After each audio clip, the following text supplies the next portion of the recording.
একটু দাঁড়াই।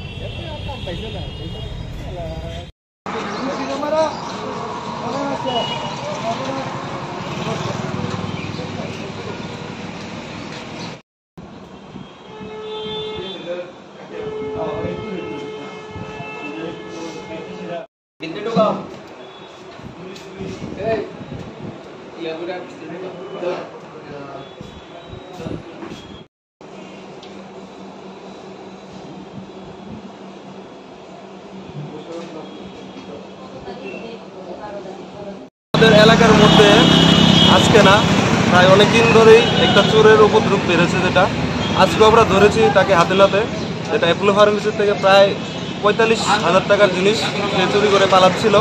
এবং শুধু অ্যাপোলো ফার্মেসি না, আমাদের এলাকার মধ্যে যতগুলি দোকান আছে সেই দোকান থেকে কিন্তু অনেক জিনিস সে চুরি করেছে, তার প্রমাণও আমরা পেয়েছি তার বাড়িতে গিয়ে।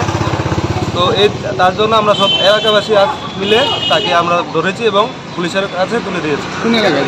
এটা হলো কৃষ্ণনগর কদমতলী এলাকা। পুলিশকে খবর দেওয়া হয়েছে? হ্যাঁ, পুলিশকে খবর দেওয়া হয়েছে এবং তাকে নিয়ে যাচ্ছে পুলিশে। কোন জায়গায় লোকগুলো, কোন জায়গায়? লোকগুলি বলছে যে উনি পার্ক লাইনে অ্যাসিস্ট্যান্ট ম্যানেজার হিসাবে কর্মরত আছে, প্লাস উনি ইউপি মানে উত্তরপ্রদেশে থাকে উনি বলেছেন। কীভাবে চুরি করতে? উনি তো প্রায় ডেলি আসতেন এবং একটা জিনিস করে ব্যাগে ঢুকিয়ে নিয়ে যাচ্ছেন। তখন কী হয়, মানে অ্যাপোলোর যারা কর্মচারী আছে তারা বুঝতে পেরেছে তাদের থেকে কিছু জিনিস কমতি আছে, তখন তারা সিসিটিভির মধ্যে যখন চেক করছিল তখন ওই লোকটা ধরা পড়ছিল। ঠিক সেরকমভাবে আজকে সকালবেলা সেই লোকটা চুরি করতে এসেছিল, তখন আবার সিমিলারলিভাবে তাকে ধরে আমাদের এলাকাবাসীর তাকে আমরা আজকে দেখেছি এবং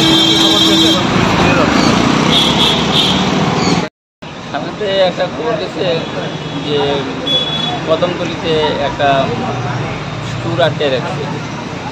তারপরে দেখলাম অ্যাপোলো নার্সারি ফার্মেসি, এটার ভিতরে কিছু ওষুধ একটা বাইরের একটা লোক সে তার ব্যাগের মধ্যে নিচ্ছে পয়সা টাকা, তারা এটি চুরি করে নিতে সে করে সেটা ওষুধ দিচ্ছে, রিটার্ন কোনো দিচ্ছে না। কী কী মাল আছে তারা কোন নামটা কি জানা গেছে এবং ও কোন জায়গার লোক? নামটা সম্ভবত ইউপি, নামটা কিছু হয় না।